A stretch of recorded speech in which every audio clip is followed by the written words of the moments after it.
So thank you for coming this morning. I'm Jennifer May, the dietitian at the Vermont Cancer Center, and I serve the outpatient population in Vermont and upstate New York too through funding from the Cancer Patient Support Program. I received my Bachelor's of Science undergrad at University of Vermont in dietetics and nutrition food sciences, and then went on to do my internship at Brigham and Women's Dana-Farber in Boston. So we'll start off, and this is Recipe for Breast Health, Understanding How Diet and Weight Affect Prevention, Survivorship, and Caregiving, and apologies.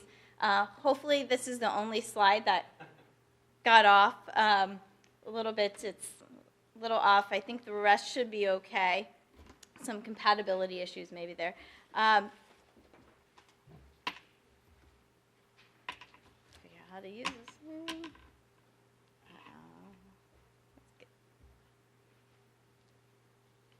Fingers crossed it's going to go. There we go. So for disclosures, I do not have any disclosures. Curtis will let you know if he has any when he's up here.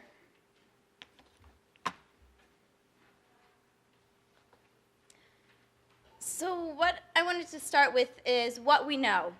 So we know that breast cancer is the most common cancer diagnosed in Vermont women. So an estimate of 560 cases will be diagnosed in 2014, which makes up about 30% of all cancers diagnosed in this population. We know there's some things that we can't control. We know that women who live healthy lifestyles still get breast cancer. We can't change risk factors like our family history, which is predicted to contribute to just over a quarter of breast cancer risk. However, we also know that according to the American Institute of Cancer Research, there's evidence that lifestyle-related factors may account for about 30% of all cancers in Western countries. So looking at these statistics, it's really no surprise that controllable lifestyle choices are receiving a lot of attention in helping to tip the odds in our favor to reduce the risk of diagnosis and reoccurrence of breast cancer. But for this session, we're going to specifically be looking at diet and weight management as controllable factors. So what we must keep in mind, though, is that it's unlikely a single food or diet alone can prevent you from getting breast cancer.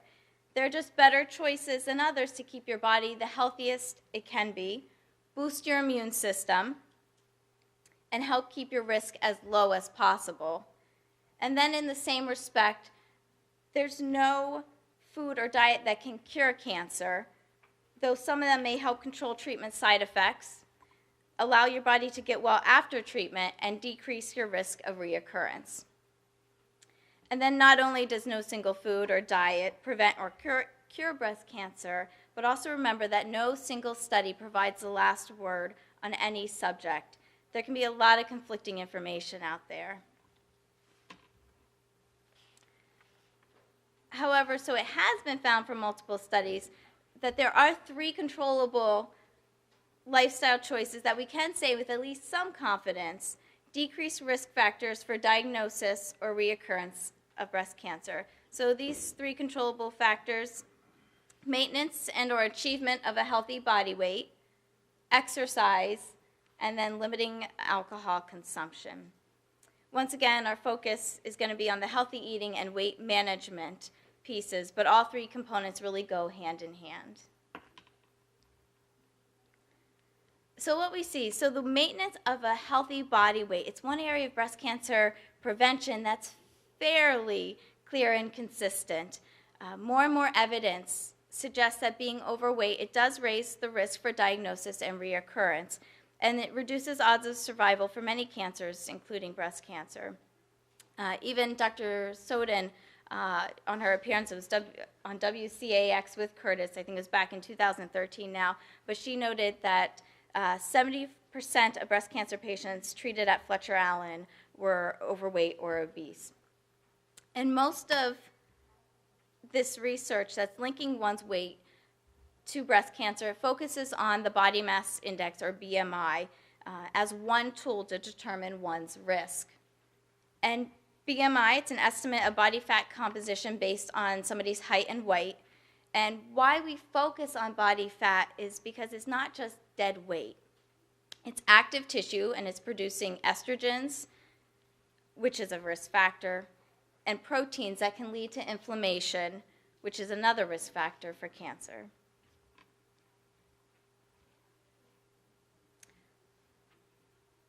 So remember, it's important to remember too that BMI, it is just one tool. So it's not necessarily accurate for elderly with less muscle mass or bodybuilders with more. So Michael Jordan is an obese man on this scale, to put that into perspective. And then in both adult men and women, the World Health Organization, it divides BMI into various categories. So you can see from the chart, you've probably seen one of these charts before. And to find your own BMI, you can multiply your weight in pounds by 703, and then you divide by your height in inches squared. Or you can refer to a BMI chart such as this, or online, there's a lot of calculators where you can just plug in your height and weight. So the research is showing, it indicates that women with a higher BMI have a higher probability of developing breast cancer compared to women with a normal BMI, but especially after menopause. And the increased risk of postmenopausal breast cancer is thought to be due to the increased levels of estrogen in obese women. So after menopause, when the ovaries stop producing hormones, fat tissue becomes the most important source of estrogen in obese women. And then after menopause, did I just say this again? When they stop producing hormones, the fat tissue become the most important source of estrogen. And it's because women who have more fat tissue, their estrogen levels are higher. And then that's potentially leading to more rapid growth of the estrogen responsive breast tumors. It's also important to point out, though, that weight gain among previously trim women can also do harm. So gaining even just 20 pounds as an adult, so between the ages of 18 to 50 to 60, can increase one's risk after menopause. So there was results from a study of over 80,000 nurses, and it found that women who gained 55 pounds or more after the age of 18 had almost a 50% greater risk of breast cancer, and 22-pound weight gain was associated with an 18% risk. The good news, so fortunately the research is also showing, though, that for women who are overweight, just a moderate weight loss, so 5 to 10% of your current weight, can reduce your risk for reoccurrence.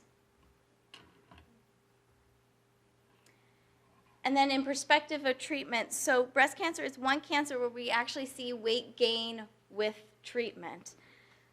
Why we see the weight gain? So premature menopause brought on by chemotherapy, so you have a slowdown in your metabolism.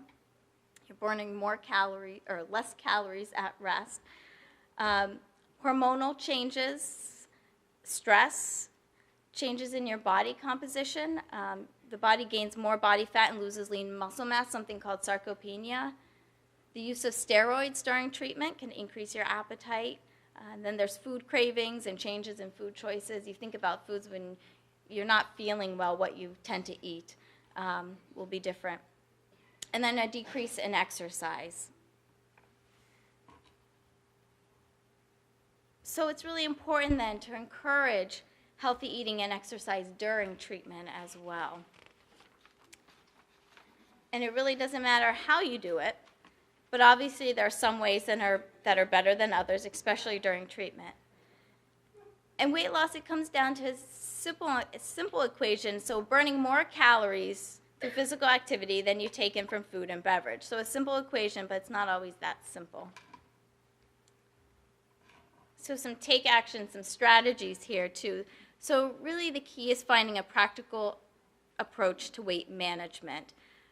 As a side note too, so if you're interested in weight management, check out the Vermont Cancer Center booth. They have information on 2 weight loss studies. believe one is the iWub study and a BEAT study, too. One's online and one's in person. So something to check out at the booth. Once again, they have more information on those 2 weight loss studies. And it's been shown that having that group support can be very effective with weight loss. For one-on-one counseling, what I do initially is to really just meet the person where they're at.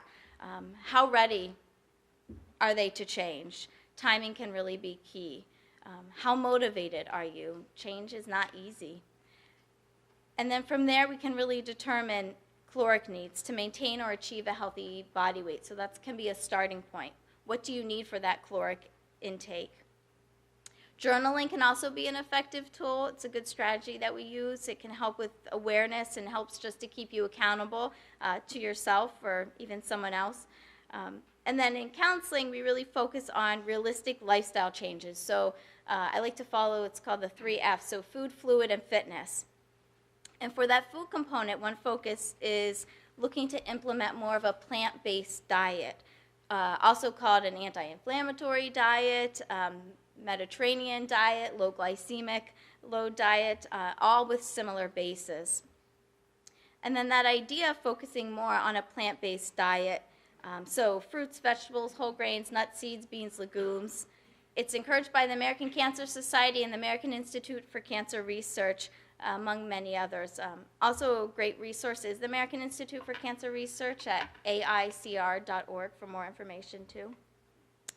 And so we focus on these foods because they're great sources of fiber, vitamins, minerals, antioxidants, and phytonutrients, which help keep our bodies healthy, and then they also strengthen our immune system. Then not to mention, too, that they're packed with water and fiber content to help keep you full at a low-calorie cost.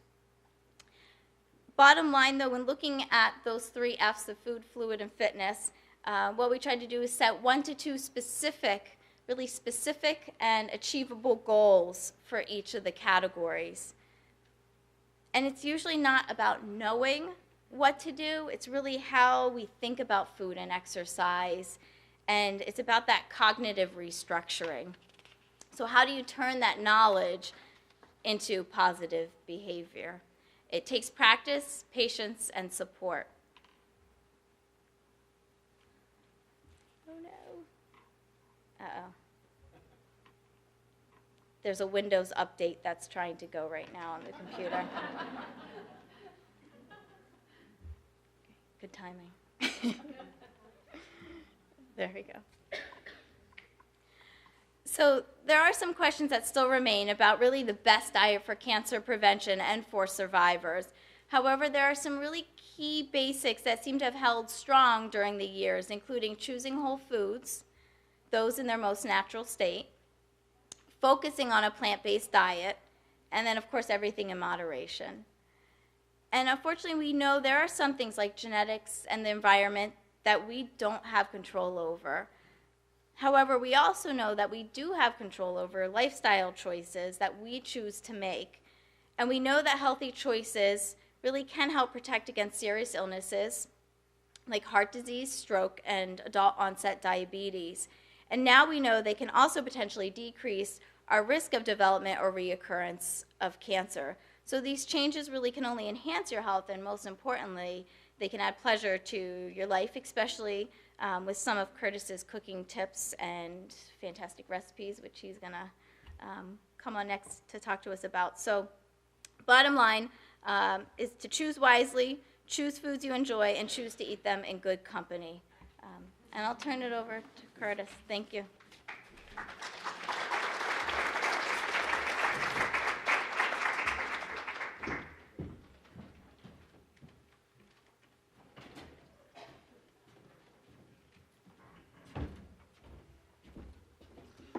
Thank you. As far as my disclosures, I'm the founder of PinkRibbonCooking.com and Pink Ribbon Cooking LLC, which is a publishing company. Along with that, my wife's a 10-year breast cancer survivor. So my whole interest in this came in my role as supporting her. I don't like to consider myself a caregiver because my wife is really, really strong and she doesn't need me. But I cook for her, so there we go. Did you just use the arrows to go back and forth? Yeah. So from my point of view, I used to be the dean at New England Culinary Institute. And in that time, I've also been an educator at other colleges, and I've been a chef for 25 years. I don't know if it shows or not, but I definitely have the battle scars of cooking. So I understand what it's like to have behaviors. I understand what it's like to change them. I understand what it's like to kind of go through and modify your behaviors, have setbacks, and go through all that stuff. So a lot of what I do is from personal experience. I approach everything that we do, though, from the mindset of a breast cancer patient or somebody supporting a breast cancer patient. And so really, where we start our focus is on the standard American diet. And I love the fact that its acronym is SAD, because I really do think it's sad. I think we have a horrible food system. And I think it's the cause of a lot of our chronic issues, our aches, our pains. I know I have 2 knees that are a direct result of the weight that I carry. Football injuries didn't help, but it's a direct result of that. But we crave what our experiences are with our food. And so if we look at the standard American diet, which is really cooking out of a box nowadays, and it's not a soapbox pundit I'm trying to go after, a lot of culinary students that come into school don't know how to cook, yet they want to be chefs. And I've seen this time and time again. As you migrate to food show after food show after food show, there's less labor involved in the food that we have access to. Now, the beautiful thing here in Vermont is what I call food utopia. It does not get better than Vermont. And the food choice architecture that you have here to fight what is the standard American diet is wonderful. The missing ingredient is the knowledge of how to cook it. And I think a lot of people suffer from that. Maybe you grew up in a 2-income house. Maybe food wasn't that important. There are a lot of people that just really don't care what they eat. And they come to this later in life. And that's fine, but I think we have to look at it in terms of, I'm a control freak, and I'm not going to lie. My wife can validate that. My son can validate that. Anybody that ever worked for me can validate that. I want to be in control of what I consume, how I cook it, and what it tastes like more than anything. And I find that the food that we're served in a lot of the restaurants, the food that we buy and we most commonly eat, is loaded with excess sodium as its #1 issue that I have. It's packaged for shelf life. So the things that we buy, even if we're looking at it in the grocery store, it's packaged for shelf life.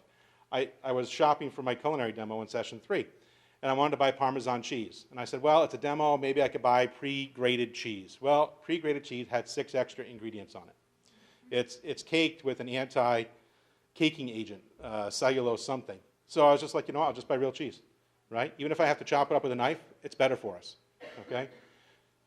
77% of the sodium that we consume, according to the American Heart Association, comes from processed food. 77%. And we're already in an excess sodium state, okay? To have that level of sodium, which promotes inflammation, the only way that you can eat bacon is to hide that salt with sugar. So now we have sugar introduced, which promotes insulin. And so then you become insulin resistant. The thing about salt and sugar combination is it makes your body crave more. I don't know, has anyone ever drank Coca-Cola? Anyone ever quenched their thirst with Coca-Cola? It doesn't work. It's really, really salty. You know, it's great, warm as a digestif after dinner, you know, a little bit. But to drink it as a thirst-quenching beverage, it just doesn't work. Along those lines, though, if you look at what makes up the packaged and processed food that we eat, it's empty calories. It's corn. It's flour. It's white processed flour, which promotes a really high glycemic spike. Again, we're focused on insulin there. It has a lack of nutrients. The hormonal response of our body. Anyone eat a big bowl of cereal? Right? And then how do you feel after that big bowl of cereal? Because if you had milk with it, you had a lot of sugar with that milk, right? And all of a sudden you're just like, wow, that's a chef thing at night, is cereal. You know, it's one of the things we eat. And then you go into this food coma thing. And then, you know, again, we're buying all this stuff packaged, we're eating out all the time, and it just promotes this culinary illiteracy. And from my point of view, I think it's the #1 issue that we have, is that we don't look at food as nourishment anymore. We don't look at it as something that we should crave, something that has a season to it. And I'm not talking about, you know, natural or organic. I'm talking about food in its wholest state. And if you can afford organic, wonderful. But that choice tree is also expensive, and I'm a realist about it. It's not for everybody, you know. So the challenges that we face with that desire to get rid of that standard American diet is there's no pills for this. So you go in, you have cancer, you get chemotherapy, you get radiation. That pretty much fixes the cancer in many people, right? there isn't a pill for this. You're not going to go and get a pill and lose weight and have that sustain you. You have to have modified behaviors. And modified behaviors come with challenges. The number one challenge, I'm going to coin a phrase from Dr. Gene Harvey, which I absolutely love this phrase, it's time poverty. I used to just say I'm busy. No, I'm time poor, because it sounds better, right? I am incredibly time poor. So when you think about having to go in, make dinner, do the dishes, if you're like me, no one did the dishes last night, so now you have to do the dishes before you can cook, because I can't cook in a kitchen that has dirty dishes, right? So the breakfast dishes and lunch dishes are there. So now you have to start off cleaning, then you cook, then you clean again, only to have someone else come and dirty the kitchen, right? So that's a challenge. The reality is, change is hard. Nobody wants to change their behaviors. You know, I don't want to change my behaviors. I like foie gras, but I can't eat foie gras every day. You know, I like filet mignon, but filet mignon on a daily basis isn't going to sustain us. You know, we have to look at that and we have to balance it out. The realities that Jennifer talked about with the post-treatment menopause or metabolism, your body changes. Cure magazine a year and a half ago had a wonderful article on the realities of post-treatment metabolism in breast cancer patients. You process your calories differently. I watched Dr. Gene Harvey 3 years ago give a presentation, and a woman stood up and was asking all these questions. She goes, look, I don't have a great answer for you. It just is, it's hard. You know, your body changed, and there's nothing we can really do about that. You have to adjust to it. You have to work towards that change and figure out how you can change something else in your behavior to modify that. Nutrition is a young subject. It hasn't been around as long as the other sciences, and there's new information almost daily about how your body responds to something. If you just look at our food pyramid, and now we're on Choose My Plate, if you look at those shifts and those adjustments, you're seeking information, and information is changing. And so what was recommended years ago to get us off saturated fat and lower our cholesterol, well, it kind of promoted diabetes. You know, it promoted a lot of other chronic health issues. So if you think about swapping out a non-saturated fat and then putting in a replacement, you have to think about where you're getting your information from. And that's a really hard thing. And I'm in nutrition information all the time, trying to find what is the best source. And Jen mentioned one of them, the American Institute of Cancer Research. It is a fantastic AICR, I want to say .org, .net maybe. It's a fantastic resource, and there's links on our nutrition page to that. Real food requires knowledge. That's another big issue for us. The fact that if you go out and you buy fava beans, they look horrible in their pods. You're looking at this saying, a goat wouldn't eat this, and goat eats anything, right? So it's got this fuzzy long pod. Inside is a wonderful fava bean, but you have to know that that beautiful fava bean is inside of that. Otherwise, you're looking at this saying, no way, I'm not going to do that. And then you have to look at it and you have to say, is there a second best choice that's more convenient? So soybeans are another one. Soybeans can be great for you. They can be bad for you. Soy is a hot topic in the breast cancer world, right? I eat soybeans. My wife eats soybeans. But to buy them in the shell and steam them in the shell, they just look ugly. They turn brown and they're gross looking. I really don't want to play to that in front of me. But you can buy pre-shelled soybeans. So it's just like the frozen green pea, which I think is the best culinary invention ever, is the frozen green pea. So it's readily available to you. You get good fiber, you get plant nutrition, and it's convenient for you. And it fights time poverty, right? Food addiction. If anyone here likes salt, who likes salt? Love salt, right? But I like salt that I put on my food. I've learned to adjust salt. I like pink salt. I like topping my food with salt. I don't like salt embedded in my food. I don't like the chicken that you buy at the store that has 8% seasoned broth. You know what seasoned broth is? Salt. It's salt liquid. It's like drinking a pint of salt in 2 chickens. It's kind of disgusting. It makes the chicken rubbery and feel different.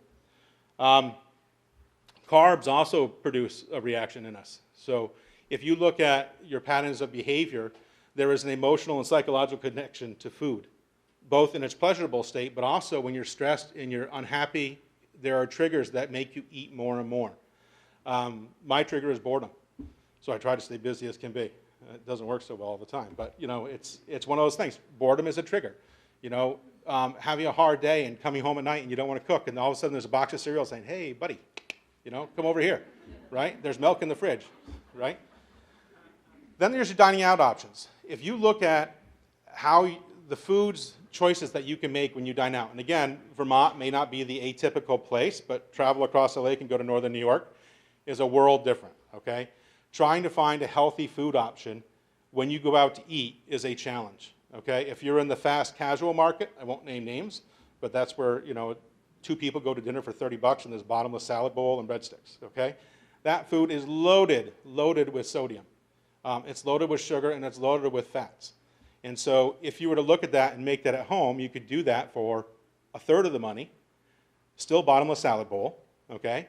Still bottomless breadsticks because flour is cheap and you can make them with whole flour, whole wheat flour. And you don't get the salt and you don't get the sugars. So again, it's the dining out options. And that's something that I really strive to when I write for my professional trade as being a chef is, do you have to use a pre-processed food? So anytime I'm asked to write an article, I always tell the editor, I will do that, but I'm going to use whole foods. So I'm not going to endorse a chicken company, a beef company. It's always about using whole foods and teaching a technique because I believe technique drives change rather than just a recipe. There is a Windows update here too. Restart your computer to finish installing. Let's do that later. Postpone. So 10 minutes from now, that message is going to come back up. So our approach to changing was based on principles. And I took my management style and I said, if I always manage people by principles, I could never waffle on a decision because the decision I would have made was embedded within me. So I took the same approach to kind of sharing my love of cooking and then my desire to support my wife as she changed and kind of fought for her health. And I said, if you ingrain in your mind a principle that you want to eat better, that you want to eat whole foods, and that you want to become a better cook to better nourish your body, then when you hit those challenge points, when you are time poor, when you are starving, when the cereal bowl is screaming at you and texting your iPhone, right, you will make the right decision. And it's hard to do, but if it's based on principles, you will have better luck changing your behavior than you will if it's just something you're doing because somebody else wants you to lose weight. So, and I do believe that anybody who wants to lose weight does it when they're ready to do that. And they're capable of doing that because it requires all of you and not just part of you. So with that principle-centered approach, you have to also understand there's a psychology behind eating. And so I'm a devil. And in my professional trade as a chef, I can make people do things they would never, ever do in terms of eating out by placing a food item, worded a certain way, in a certain spot on the menu. I can get 80% of you to order something that would just absolutely make you horrified. Just by the way you word it, just by the way you place it, by the font type you use, there's a psychology to menu engineering. All fast casual restaurants do this. I wish more independent restaurants did this because then they could really push things that required a lot of technique and emphasis on their skill sets. So there's a psychology to this. But the first thing, you understand why we eat. First of all, you eat because your body needs food. It needs calories. It needs macronutrients. Okay? It needs carbohydrates, proteins, and fats. The second thing we do is we eat because it comforts us. And that's where the emotional connection to food comes in. And again, that emotional connection can be great, or it can be catastrophic, or it can just be budget neutral, if you will. The next one is culture and community. If you're raised in a family that celebrates around food, I have a great friend who's Italian, and I got to tell you, Italians love food. I mean, the families that get together, 36 on Christmas Eve, I couldn't do that. But 36, and they have tables. They move their couches to the sides of the rooms, and they put these tables in, and it's amazing. 36 people, 8 courses of fish on Christmas Eve. I don't have presents wrapped on Christmas Eve. So we eat out of habit. My wife bought me a spoon, and it was serial killer. So one of my disclosures that I gave at a presentation was I'm a recovering serial killer. Everyone had this like stunned look. And then I showed the spoon, and it was spelled cereal, not cereal. So we eat out of habit. We say that we get up. We may not be hungry, but guess what we have? We have breakfast. It's noon because work tells us our lunch hour is at 12 o'clock. We have lunch. Right? We did a habit. We go to the cafeteria. Everybody else gets a tray of food. We get a tray of food. You know, it's one of those things that's just kind of built into our day. And that's one of the hardest things to change is that habit-inducing part of things. The other thing is food is emotional, you know, and it is comforting. And, you know, I can tell you that if you eat foie gras and you like foie gras, that is a pretty, wow, that with ice wine is a pretty intoxicating event. And you do feel good after that, you know, and it's a pleasure. It's a hedonistic element of dining, of our culture, you know, and you have to put that into moderation. So again, going back to modifying changes, and hopefully I'm hitting in on the change part of things, is you have to have a paradigm shift. Again, this is my wife and this is my son back, I want to say 2 years after her treatment. But I realized I was cooking for my wife and my son, you know, and that changed my mindset. I wasn't cooking for customers that were paying. If you pay, you have a right to do the damage you want to do, okay? That's a fundamental transaction, right? I'm going to have a profit point, you're going to have pleasure, boom, done. At home, though, no one's paying me to cook. They should, but they don't. So with that, though, I was meeting with my son's pediatrician, and he said something to me, because he's in charge of interns, residents, whatever the system calls them, to show my complete stupidity in that realm, I guess, is do no harm. The first thing he tells young doctors is, with all the patients that you see, the first rule you have is to do no harm. And as soon as he was saying that, I was like, oh my God, that makes perfect sense. Our food should do no harm. And those 3 words have just come back to me over and over and over again. If we think about the state of our food choices in America, the things that we have access to, the things that we can afford, they harm us. You know, we have an option to not buy them, but I would say if you went into a grocery store, 80% of the food that you find in that store is damaging to you in some way or another. Not that it's a single cause of everything in your life, but you put that as a sum whole, and you put that over time and exposure, then you have some issues, right? And then for me, I just took things as I'm responsible in every other facet of my life. Why not be responsible in this? So I took that paradigm shift. And I think every one of us can look reflectively at ourselves, and we can find, you know, 3 key things that would make sense to us that we could, you know, kind of adopt as a principle. So our philosophy with what I teach, and I teach this both professionally now and through part of Pink Ribbon Cooking, number 1 thing is eat real food. Okay? Eat real food, as close to its natural state as possible. So again, you want to buy green peas, pearl onions that are frozen?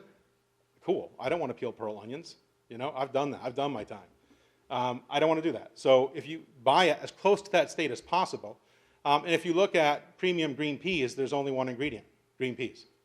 You know, if you look at pearl onions, there's only 1 ingredient in real pearl onions, pearl onions. You know, there's no salt added, there's no brine added, there's nothing. When you get to the meats, though, and you get to the vegetables, it can get a little expensive, which is now where we're going to jump down to big flavors in small packages. So it would be wonderful if everybody had a restaurant food budget, but we don't. You know, food is expensive, and food continually gets more expensive. I can remember when I was 22, I bought a case of lettuce for $4, romaine lettuce, right? That same year, there was a mudslide in California that wiped out the romaine industry. Lettuce jumped up to like $7, and I thought it was the end of the world. How could we possibly sell Caesar salad, you know, at that price? Well, now a case of lettuce, a case of apples that I'm giving away is $32.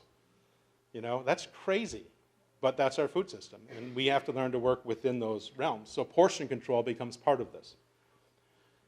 And again, I'll say my philosophy on food is a kind of a hybrid of Japanese, Italian technique from France. Choose great ingredients. The Italians are awesome for this. And their whole thing is, look, buy something really good and don't screw it up. You know, that's the goal of Italian food. Make it with heart and passion and love of life, and don't mess it up, okay? And the French are like, we want it to taste like a tomato, but we want you to modify it 10,000 different ways and present it differently, but it has to taste like a tomato. So if you start off with great ingredients, really you're 10 years ahead of yourself. Again, I try to avoid all processed food. I have a son with Asperger's. I get the Kraft mac and cheese. It's even bad now that it's in microwavable plastic, but I get it. Sometimes you've got to get by life, and chicken tenders seem to rock the world of a 13-year-old with Asperger's. So you have to learn where you can modify, introduce a salad, introduce a dark green vegetable, things like that. Again, learn to cook. That's what we do. That's what we teach people, is to get out of this culinary illiteracy. Get exposed to some new recipes that are fresh and totally focused on the ingredients that you choose, the flavor and the character that's there, and learn how to cook, because many of us just have lost that skill set, or we never even got it. I love my wife to death. She can bake by recipe, but to cook, I cook. You know, it's a better relationship that way. The other thing is to share with others. I think food is social. It's part of the culture and community aspect of things. And it makes your day brighter when you can sit there and eat. And I know a lot of people that go through cancer treatment, sometimes they're sitting at home by themselves, you know, or it's just they're fatigued, they're tired, and they don't want to talk. But if you have someone else at a table, not the kitchen bar, but a table, you know, and you sit down across from one another, you can actually talk about things, and it's a pretty good time. And then be happy and enjoy the meal. You know, cooking is work. You should learn to enjoy that process, and you should learn to enjoy the results of your food. And that's something that I came to life and late, because food was always a production process for me. I love cooking. By product, I love eating, but I did it because I had a prep list on a clipboard that told me I got to jam and I got to get this stuff done. Now that I'm doing pink ribbon cooking and I'm not in a restaurant anymore, it's kind of nice to actually enjoy my own food. And I spend more time focusing on what I do.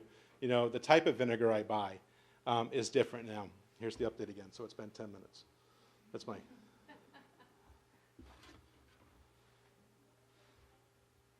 I want to make sure I hit the right button. Otherwise, we're dead in the water.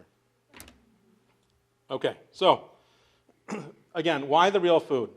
So natural food promotes health and weight loss. And it does this because it has, if you look at grains in particular, grains have shells, they have casings.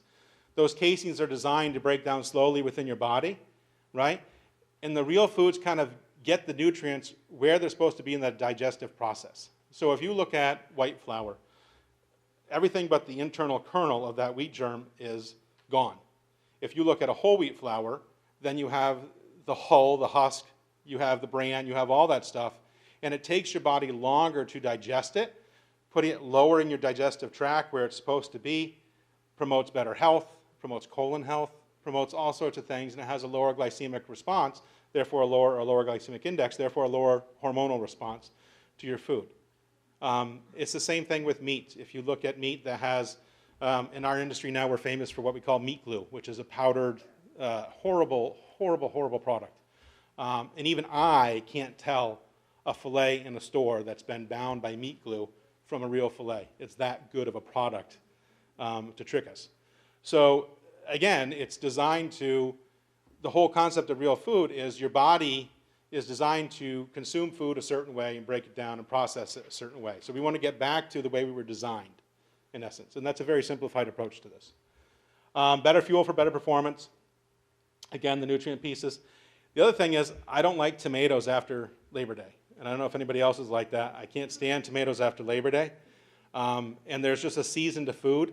Macintosh apples, first week of October is about the end of them. Then I have to switch to a firmer apple.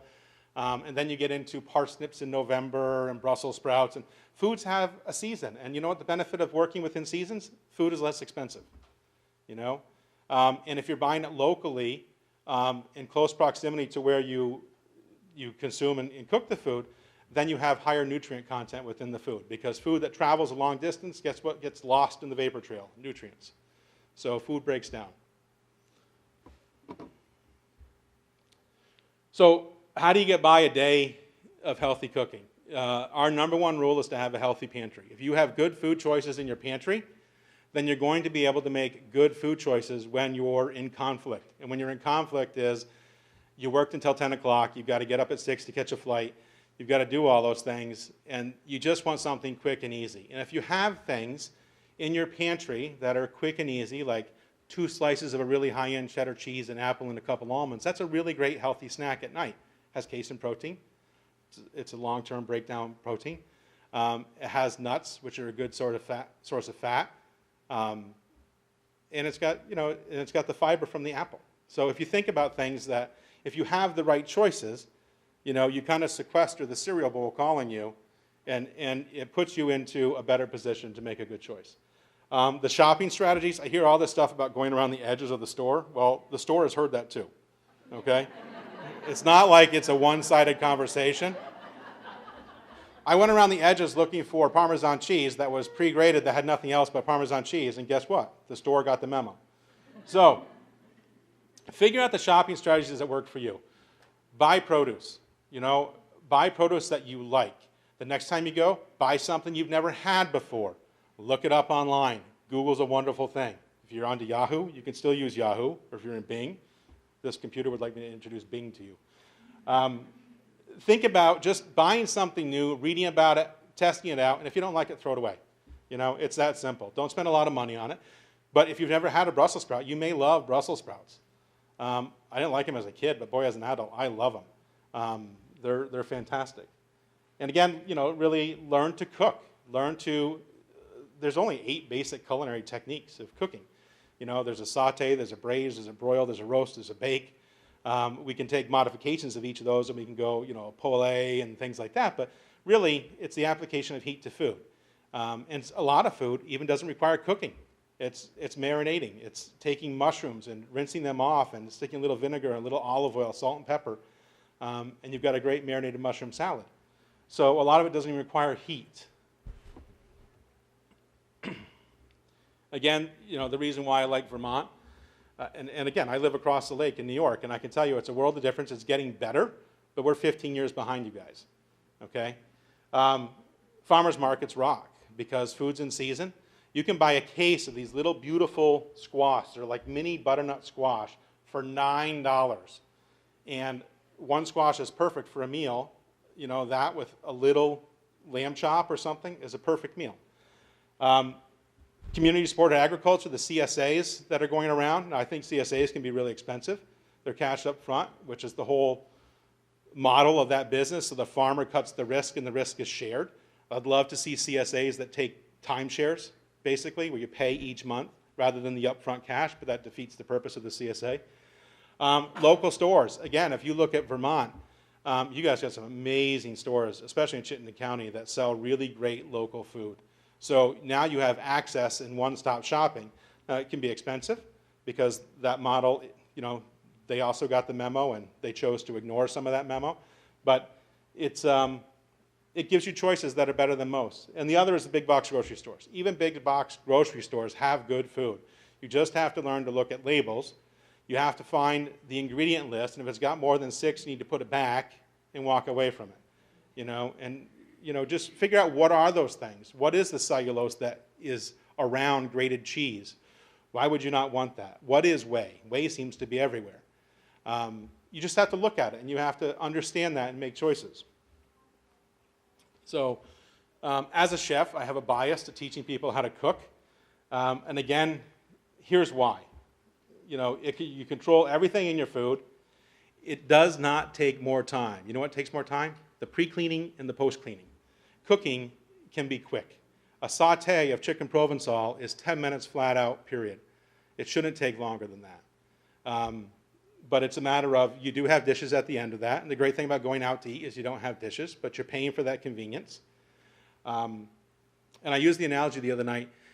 We went out to a restaurant. I love this restaurant to death. But for 3 people, it was $90, right? And you basically got some sandwiches, a couple appetizers, a few beers, a glass of wine. $90. Well, I can go buy a whole filet mignon for $60. I can buy some great vegetables, and I can cook for 4 or 5 meals with that same dollar value. And once you do that initial prep, every meal subsequently is less time, which is the whole professional cooking model. The cooking is a process. Enjoy it. Thomas Keller, one of the best chefs in our country, said if you don't like to, pick parsley leaves, mince garlic, chop shallots, you should never be cooking. So I actually love those mundane tasks. They're fun. It's relaxing, and it's a process. And, if you're going to cook, if you like wine, have a glass of wine. If you like beer, have a beer. Have a sparkling water, whatever it is, but just enjoy the process. Put on some good music. Talk to somebody in the kitchen. It's a community time, and you should involve the entire family. It's something that we're missing, and I think it brings the human element to the kitchen and the table a lot more than what we currently do. Transformatio and strategies. So this is my attempt at Italian here. It was made by my MacBook. So, There's no mistaking. We have calories in and calories out. That is the definition of weight loss, okay? I'm not a fan of BMI. When I was 13, I was clinically obese. I just happened to be playing football and lifting weights. And back then, I was pretty fit. So I think ever since I was 13, the BMI has never been my friend. It hates me, and I don't have appreciation for it. So track what you eat. So in 2012, October, I hit a point and I said, okay, I really have to start focusing on my weight. I lost 75 pounds. I put 35 back on this summer because I have 2 very bad knees.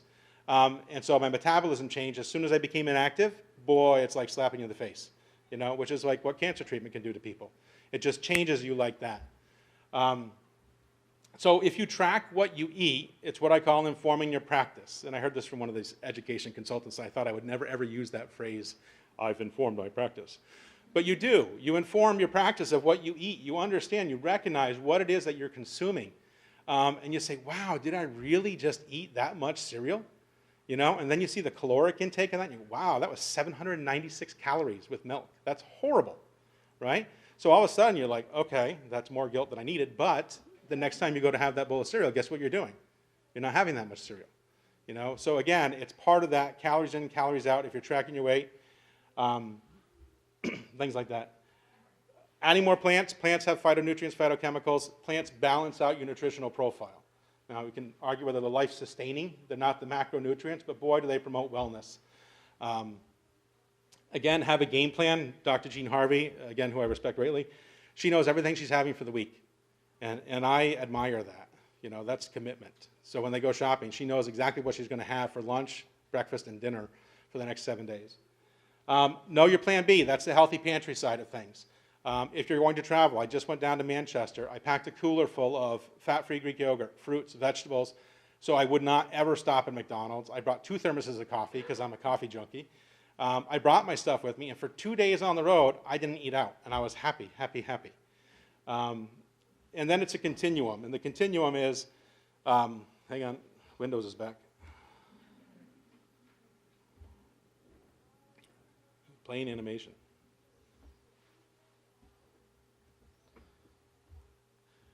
Plan, do, study, act. This is Edward Deming. So if you're into management, like I am, which is what I used to teach, the culinary side of it, you start off with a plan, you enact that plan, you study that plan, and then you modify your next approach to that plan. Weight loss, changing your behaviors is constantly plan, do, study, act. And it's the wire spiral binding of a notebook. And I think for anybody, if you take a principle-centered approach, you change your paradigm, you do the paradigm shift here of planning, acting, studying, and then initiating change, you will be 10 times better off than just saying, I'm going to go follow Dr. Oz's diet and do this. There are a lot of pundits out there, and everybody is unique and different, and you really have to focus on what makes you tick, what you can sustain for change, and then how you would do that. So,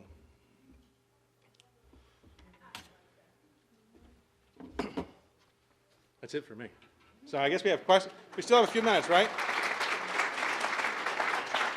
We have 2 minutes if there are questions for either Jennifer or myself.